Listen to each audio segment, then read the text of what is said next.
Yo, what up YouTube, and welcome back to yet another Diablo 2 Resurrected video. In today's video, I wanted to show my favorite findings in Diablo 2 Resurrected solo self-found.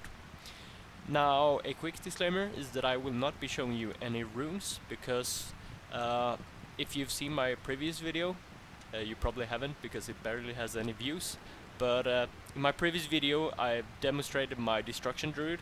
So in this point in time, throughout my Diablo journey, I've found multiple high runes. So everything except for a sod. So everything up to Cham I've found multiple times already. So no runes and also no facets. And I've actually decided to order the items here from left to right. So we'll begin with the least exciting items, and then we'll end the video with the most exciting that I think that even the most seasoned Diablo 2 players will be very shocked to see. So anyway, let's begin. We'll take a look at the first item, which is Heaven's Light. And you can see that I had a decent roll on the ED and also got the 2 sockets. But the reason why I decided to put this last is because I don't play that much Paladin, and also I dislike melee weapons where you have to worry about the durability. Now, taking a look at some of these charms, you can see that they are sharp grand charms with maximum damage and attack rating. And the last one over here to the right has the last 2 here on the right has some extra gold on them as well, so that's pretty cool.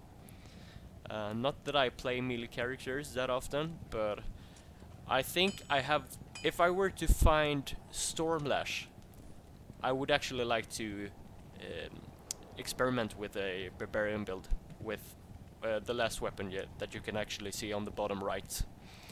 So we'll see what the future provides, but as of right now, these are just cool because apparently they're, from what I understand, they're pretty rare, and they help you boost your maximum damage on a physical build quite a lot.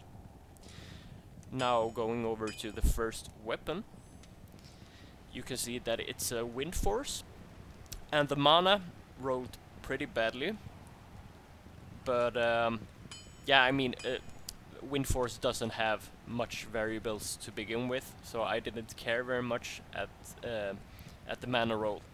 But you can see that I've actually put a socket in it, which is a 15 increased attack speed, 39 ED jewel. So just that alone, I thought it made it very cool to showcase in this video. And I do have an Amazon, which as of right now is actually a Javison, but I think that this item is just too cool that I will actually go back and roll her to a multi-arrow Amazon, just because of this weapon is just one of the better uniques in the game, and one of the few one of the few unique weapons that can actually be compatible with high-end rune words. Now, taking a look at the second row, I have yet another maximum damage attack rating charm. However, this one spawned with also 30 to life, and so this is actually pretty insane. And so is, no, where's the other one? I think it's this one over here. Yeah, so I actually forgot that one. So it should be like this probably. So maximum damage in a small charm, I think that 3 is the highest roll, and then I got some attack rating, but these 2, well actually it's in this order, sorry. So this one has 1 to dexterity and 3 to maximum damage, which is the highest maximum damage that you can get on a small charm. But I just love like when you have a blue charm that has 3 to like 3 different stats. So even though 1 dexterity probably isn't that exciting, it's just so cool to look at. and this one also has the life as well. And then you can probably imagine what the next one will be. It's a similar one that spawn with 9 to maximum damage, and then quite a decent life pool, as well as attack rating on top of that. Now I think that the maximum damage on a Grand Charm is 10, if I'm not mistaken. So it's not a perfect, but you know, it's pretty close to perfect. And so this is probably the coolest charm that I've found in the game. Now taking a look at the rings we have over here. The first one I'm using on my energy shield Bliss Sork. So I'm not sure how rare it is. I know that there's a point system of how you rate rare rings in this game, but I mean, poison resistance is usually not considered very attractive. However, on an energy shield Sork, it's actually one of the most attractive resistance to have, because energy shield blocks elemental damage except for poison.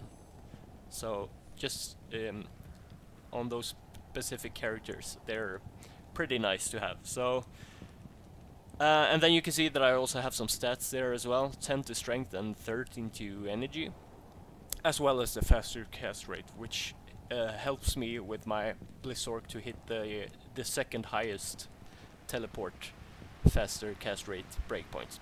And so that's why I just really like this ring.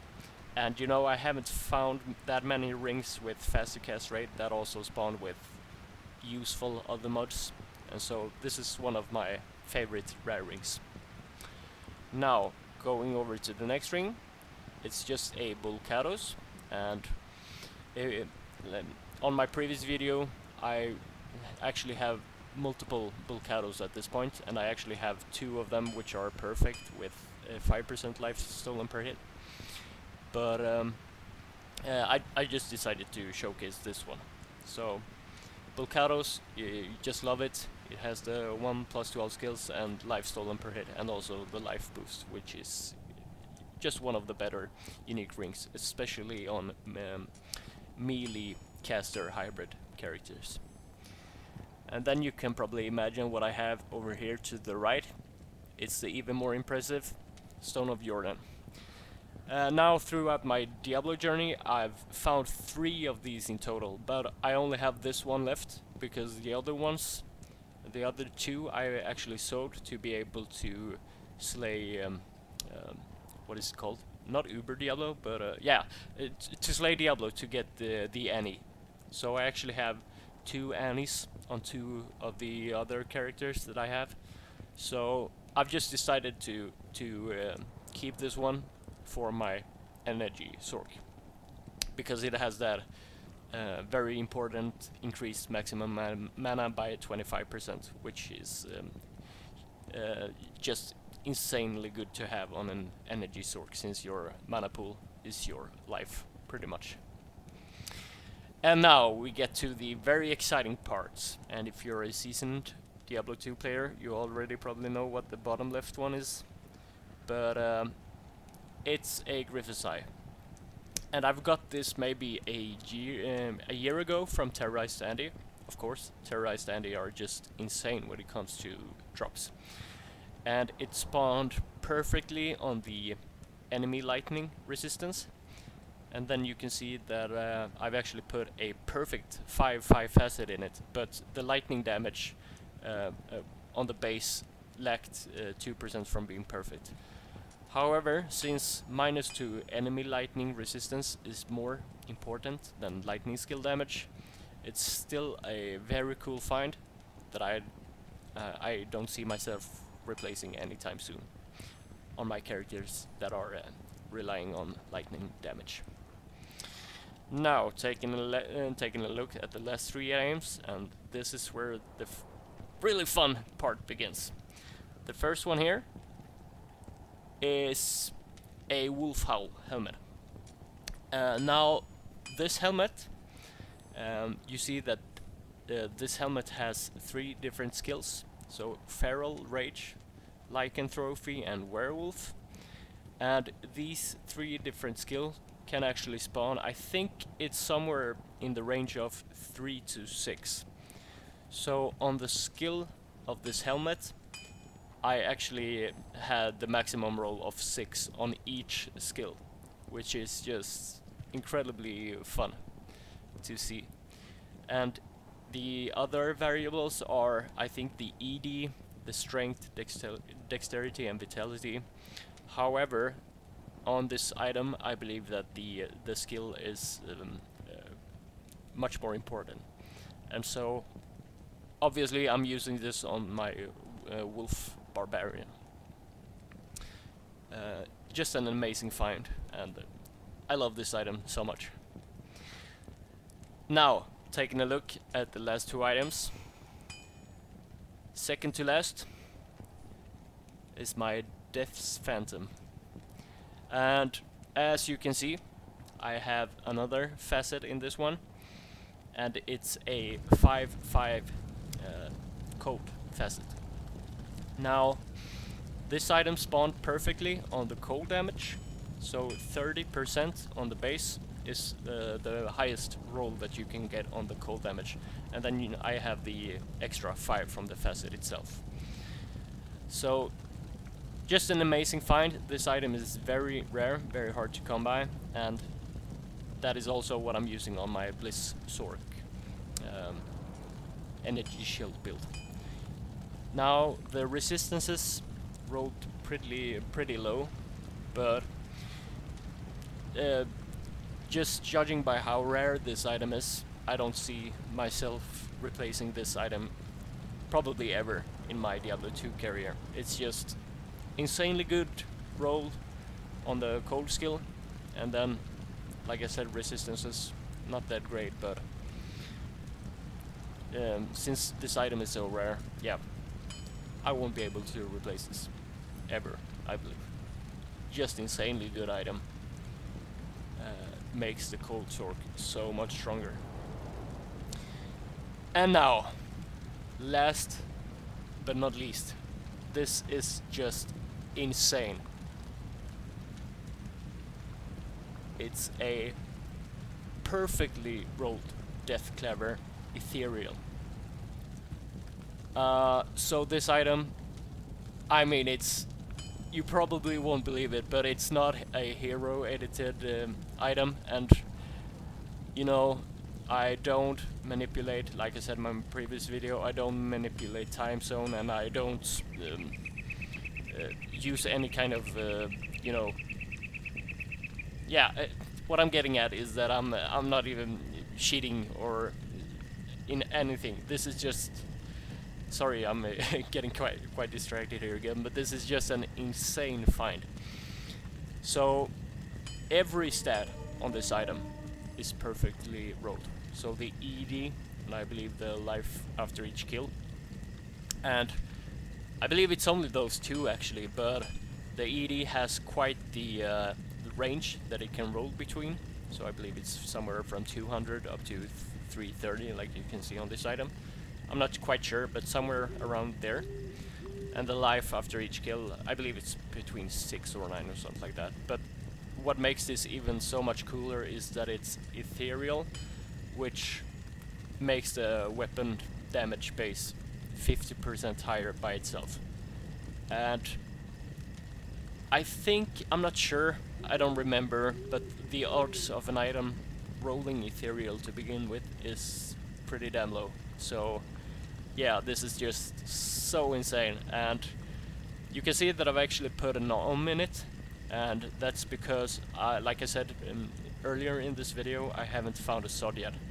But whenever I find a sod, I will put it in this item to make it indestructible, so I don't have to worry about the durability, since you can't repair an ethereal item.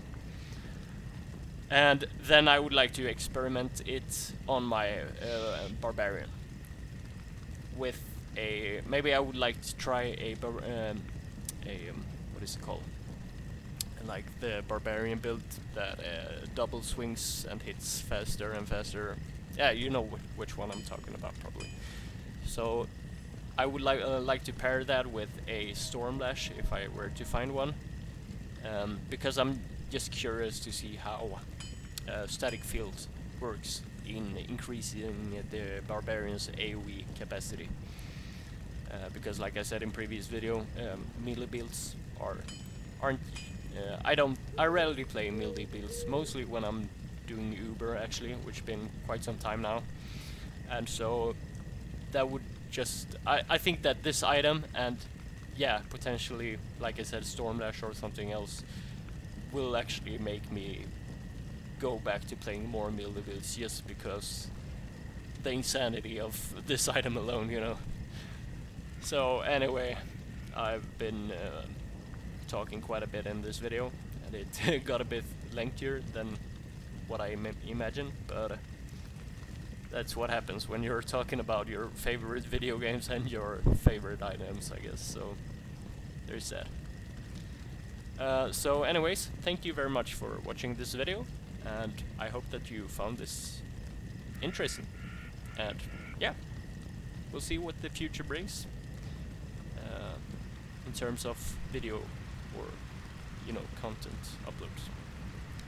Alright, have a nice day. Cheers.